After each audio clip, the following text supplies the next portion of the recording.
News 46. Local coverage you can count on.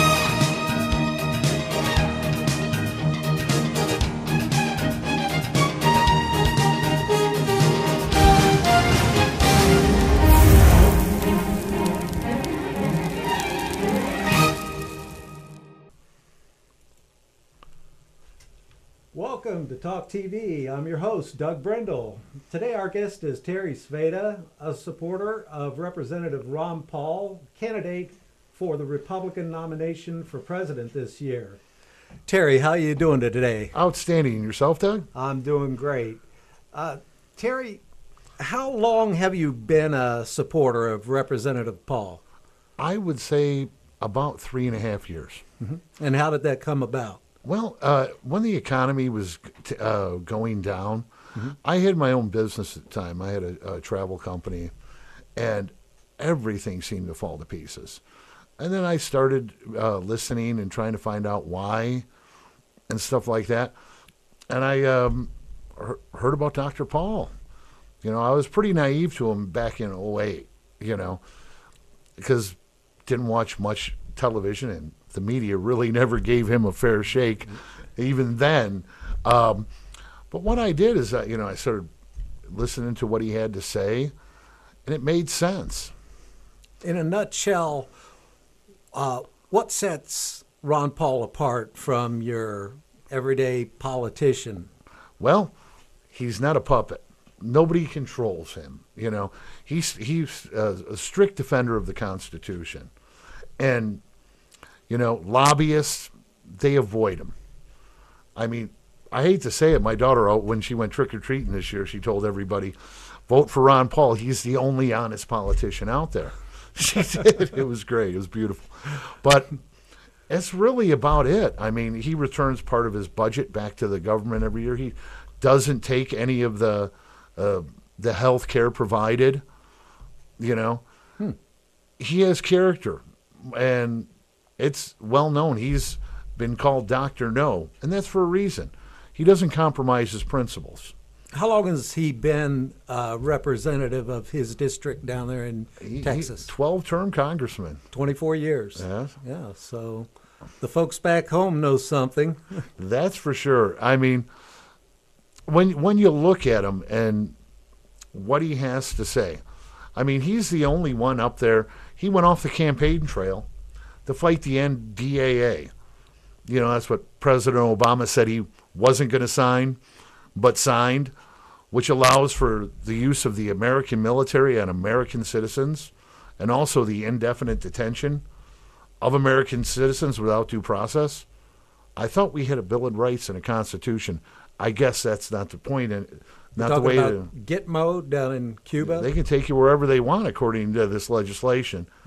And what, you know, Dr. Paul did, he went off the campaign trail, you know, because this was more important, and introduced legislation to overthrow that part of the bill that, of course, Obama said he wouldn't sign, but he just happened to break out his little pen on New Year's Eve while everybody was out tipping a few, and that's what happened.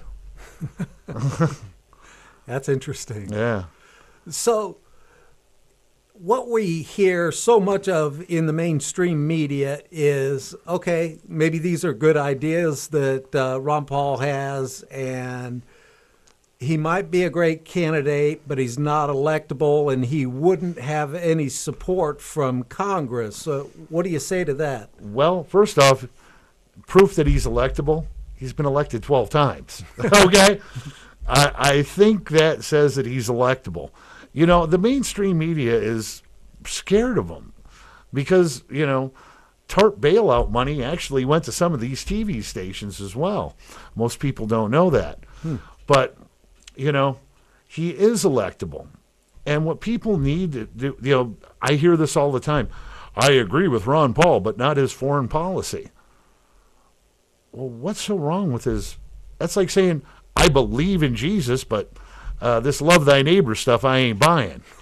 You know, it's basically the same thing. I mean, he wants a non-interventionist foreign policy, right? We don't need to be the policeman of the world. You know, it's not our job. It costs us way too much money. we have military bases all over the world. I was stationed in Germany in the 80s, you know. Me too.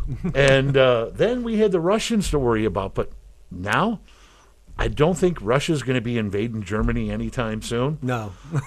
But we're still there with all these tanks and spending all this money. And people wonder why we're going bankrupt. Yeah. And keep printing more money. And now the Federal Reserve's buying our debt to keep funding this and devaluing our dollar. Because the more money they put in circulation, not backed by anything. Yeah. You know, an interesting thing that I see in his campaign commercial has to do with the elimination of so many of the cabinet departments. And several of those I look at have been created in my life. And I'm saying, well, how do we get by before that without education, energy, commerce, all the rest of them? I tell you, well, you know, that's the problem. When the federal government gets involved thinking that they can fix everything, they usually end up messing it up.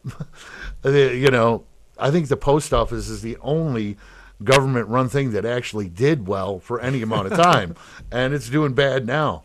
But, for example, the Department of Education, there's an outstanding book out there by Charlotte Iserby, The Dumbing Down of America. I've heard many interviews with her. I have to admit, I haven't had a chance to read the book yet, but she used to work for Reagan under in the Department of Education, and there's some astounding things that she's brought up about actually how by, you know, the federal government controlling our education system and what the kids are taught, they're actually learning less and becoming, you know, less educated, even though now we're spending more money to have a government-controlled agency run it. Now, there is one department, the Department of the Interior, National Parks, Federal Lands, I believe Bureau of Indian Affairs, a lot of other things that seem like the federal government does have some oversight, and he wants to eliminate it. So what's done with federal lands, national parks, and all that under his model? Well, first off, you know, he's a very intelligent man. He's not going to go in and just axe everything right away and just say it's over. No, he's going to work things out. Maybe, you know, I'm not speaking for Dr. Paul here because I did not look into his position on the Interior. So, but I imagine he'd give that back to the states. Let the states control the land in their own states. I see. Okay. Well, that makes sense. Yeah. I heard there, and I could be wrong, but I've heard that it's actually against the law for the federal government to own land. And they own about 90% of Nevada. Well, you know, the federal government has done a lot of things that it's not supposed to do according to the Constitution. I mean, we're supposed to have a sound currency backed by gold. Now we have a currency that's worth the paper it's printed on, backed by nothing. Now, he's a candidate for the Republican nomination, and all things considered, he looks, talks, sounds, thinks like a libertarian, you know, a regular third party that comes in. They have the same beliefs and everything as Ron Paul, and they don't get too far. Do you think he would consider being the Libertarian candidate should he not get the Republican nomination? Well, I sure hope so, to be honest with you, because I refuse to vote for anybody else. Mm-hmm. I mean, Gary Johnson, if Ron Paul doesn't run third party, Gary Johnson's an outstanding candidate. See, what Ron Paul, he's running as a Republican, and he's holding the values that the original Republican Party had, right? I mean, people say, oh, he's a libertarian. Do they understand what libertarianism means? Liberty, you know? It's unfortunate. A lot of people associate libertarian with liberal. Exactly. And nothing could be farther from the truth. Exactly. And the old Republican Party, you know, back in the day, held these values. They didn't want to get into nation building and feeding the military-industrial complex. And that's where Dr. Paul stands, and where our economy's at right now. I mean, anybody out here watching, do you feel comfortable right now? Do you think things are good? I sure don't. I had in a business with 70 employees, and when they decided to pull the credit crunch, they pulled a merchant account. What are his thoughts on income tax? Income tax, he believes there should be zero. Wow. I mean, we did without it before. I mean, there again, we get into the Federal Reserve, which is not federal, by the way, America. It's actually about as Federal Express. And he would like to abolish the whole Federal Reserve System. He would. He wouldn't want to, he couldn't do it overnight. Right. But what the Constitution says is how he wants to go. We have a treasury, handles the money. Also, our currency should be backed by gold. Now it's backed by nothing. Matter of fact, the Federal Reserve is talking about QE4, printing more money up, which is going to devalue the dollar, cause prices to rise. Yeah, and what does this do to the seniors who have their money in savings? It's worth less. Right. And it's really kind of sad, to see, that's one of the reasons why gold is going through the roof. If you look at what has happened, with the price of gas, the price of cars, and the price of gold, it's pretty much escalated evenly. It's just our dollar is worth less. Right. And where does he stand specifically on the debt, at the debt ceiling, and all that stuff? Well, he's never voted to raise the debt ceiling. Matter of fact, he wants to cut $1.2 trillion right off the top. Right off the top. And unfortunately, Obama wants to raise the debt ceiling another trillion. So I don't, if Ron Paul does get elected, he might have to raise that to $2 trillion. In his position in Congress, what committees and seats does he sit on? He's been on the he was involved with the Financial Commission. He was so he got to question Ben Bernanke, the head of the Federal Reserve, quite a lot. And if you go to YouTube, you can see some of these videos, and there's some great interactions with Ron Paul and Ben Bernanke. Speaking of which, I want to take that opportunity. You brought this DVD, For Liberty, the ongoing story of the Ron Paul Revolution. And we'll let the folks at home take a look at that right there. It's a great video, people. If you get a chance, before the caucuses, if you haven't made up your mind and you're registered Republican, go to YouTube and take a look at it. Can they go to the website here and get information like this, or? Oh yeah, I can give you links to on that. Okay. And if they go to YouTube, they can type Ron Paul for Liberty. They can go to endorseliberty.com. There's some great videos on there. Great people like Tom Woods, best-selling author, economist. Some real amazing stuff on there. So what would you say, boiled down, would be the number one reason people should vote for Ron Paul this Saturday in the caucus? Well, if people care about America and they care what our founding fathers fought for, the Declaration of Independence, the Constitution, if they believe in that, they need to vote for Ron Paul. Because look what just happened with Obama and the NDAA. And guess who was there writing the bill? John McCain, the Republican nominee in 2008. And there's some pretty scary videos on YouTube and stuff of them saying, yeah, it's for the American people. And guess what? You can't have a lawyer. And if you keep on seeing the rollout of the police state and the way things are going, when when I had my travel company, I had an elderly client, loved to travel, would buy a big program every time and use it. I talked to her the other day, well, actually not the other day, but last time I talked to her, and what she said was she refuses to travel anymore. The ladies from Canada, And she was made to drop her pants at the LA airport. Now, does anybody out here in television land actually believe that the TSA is doing a good job and they need to drop Granny's drawers? I don't know. I know I sure don't. And I'm not going to allow somebody to stick their hands in my child's pants. Yeah. Got to be a better way. Yeah.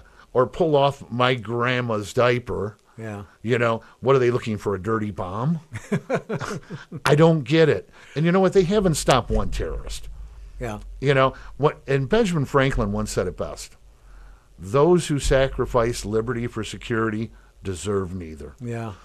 And, you know, if you want more police state, go ahead and vote for Newt Gingrich. He wants to increase the Patriot Act where he goes ahead.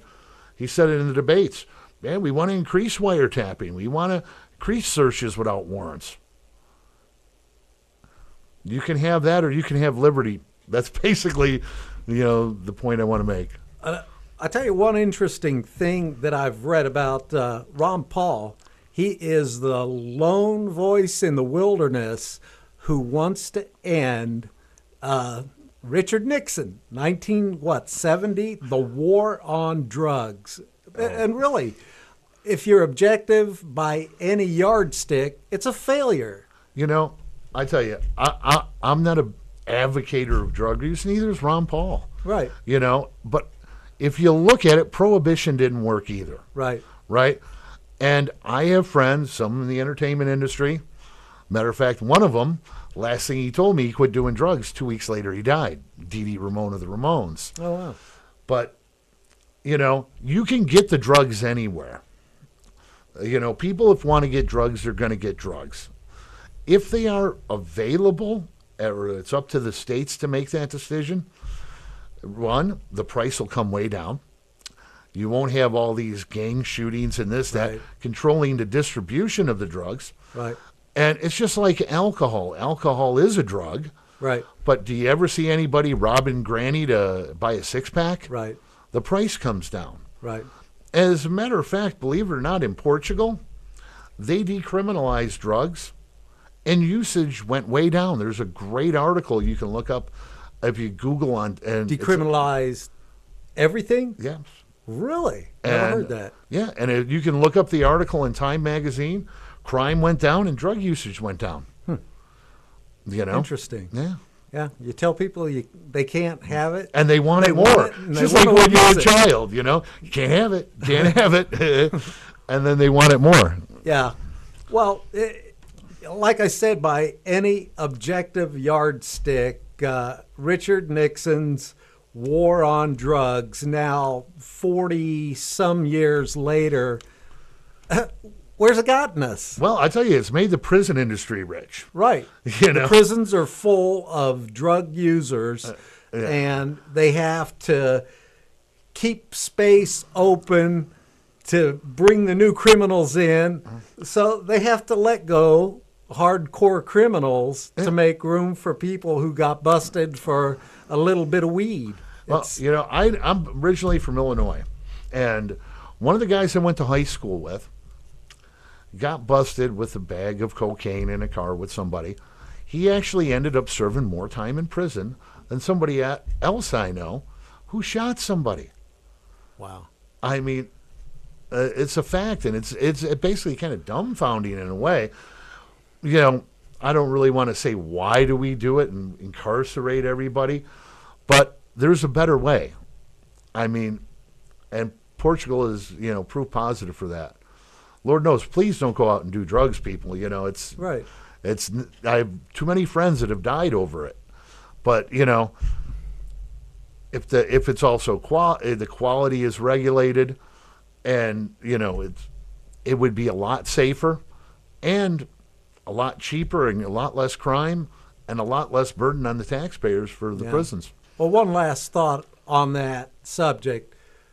I've always heard the term gateway drug. Well, if you let them do this, they'll do this, and they'll do this, and it gets worse and worse and worse.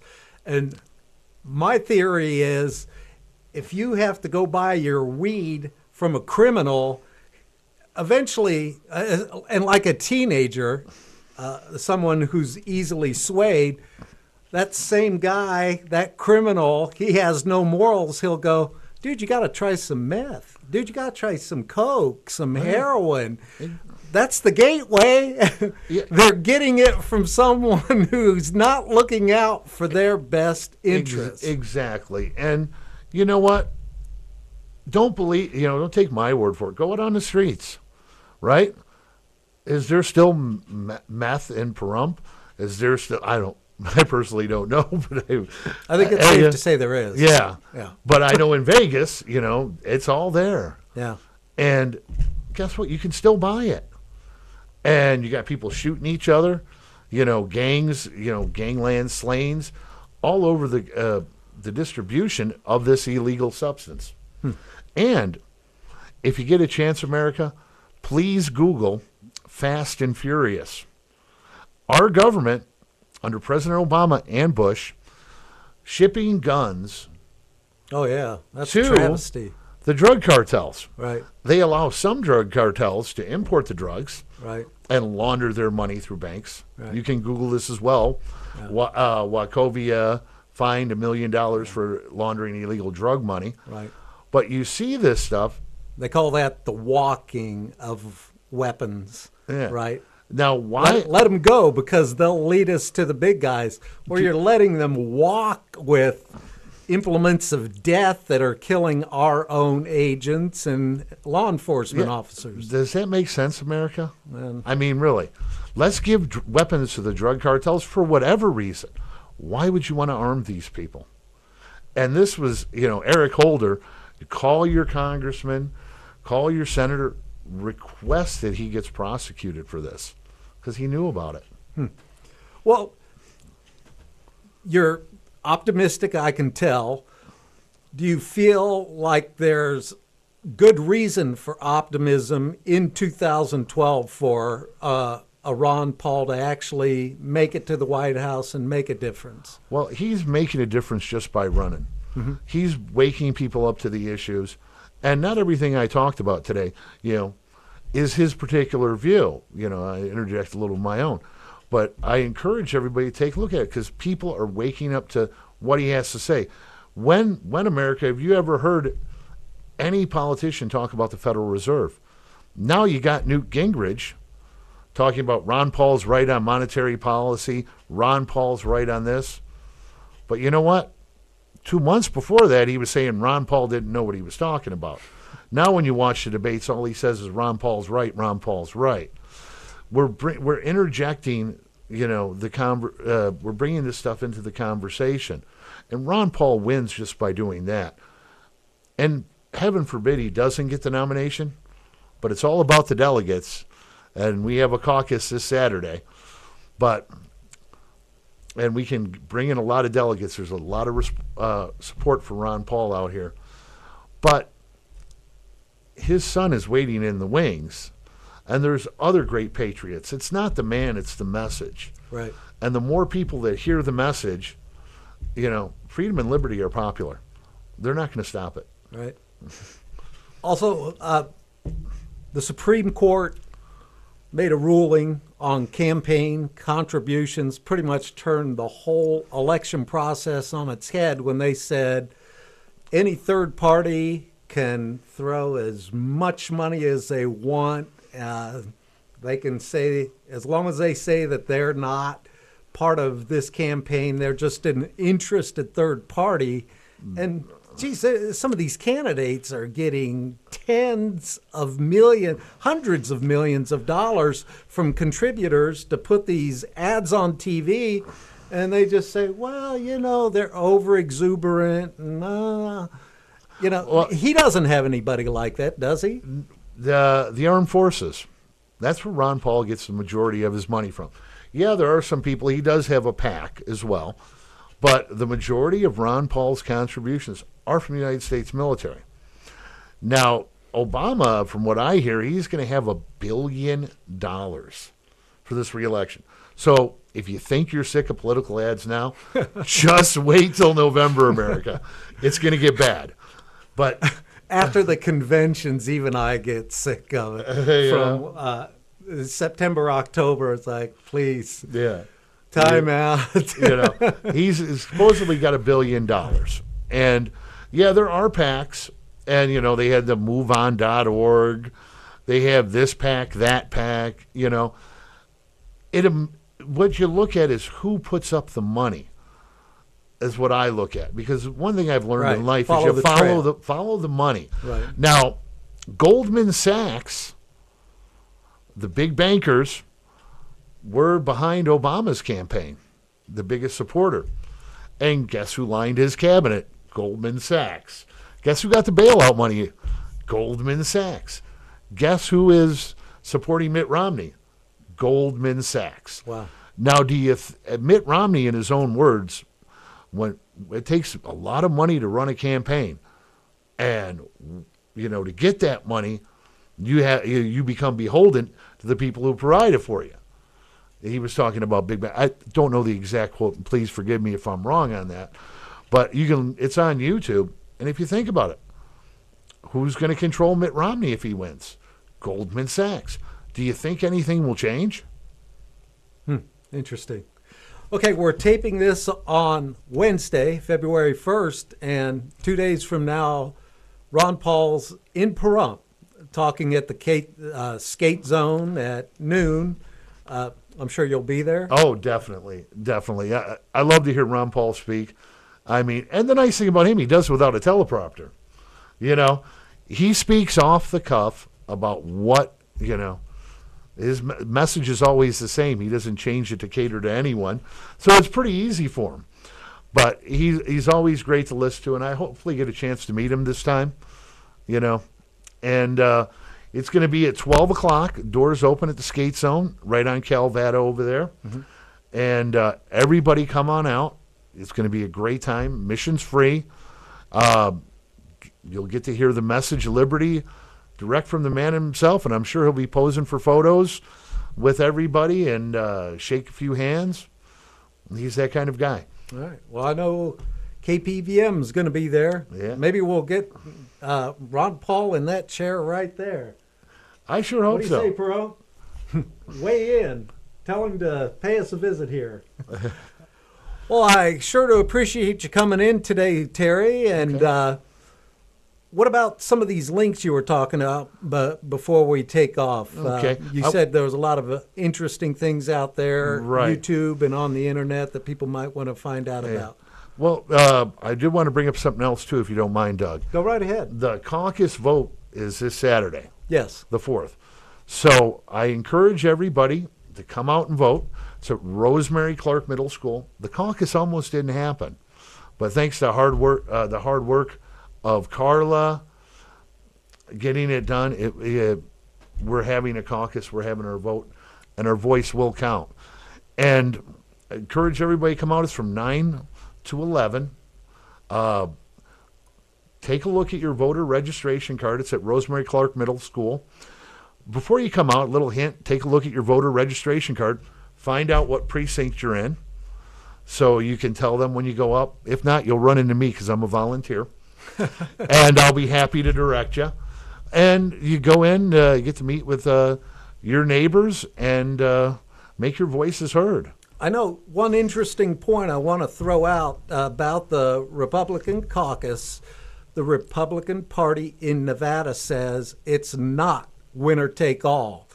In Florida, Mitt Romney got, I believe, 47%, and the rest were divided amongst the other three. But Mitt Romney gets all the Florida delegates. Right. Nevada set it up. They said the delegates will be divided according to the percentage of vote, so that, you're going to go cast a vote and you say, my guy's going to get some delegates out of the Nevada delegation. Right. Sounds like a great thing. Yeah. Well, I'm personally running for delegate, so anybody in Precinct 27, if you like me, please vote for me. I'll do my best to represent you.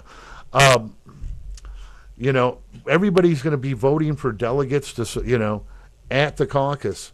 So I encourage everybody that stands up for freedom and liberty to, run to be a delegate. All you got to do is ask when you get there. All right. That's it for today, folks. And if we don't see you before, get out and vote. Otherwise, you got no say-so.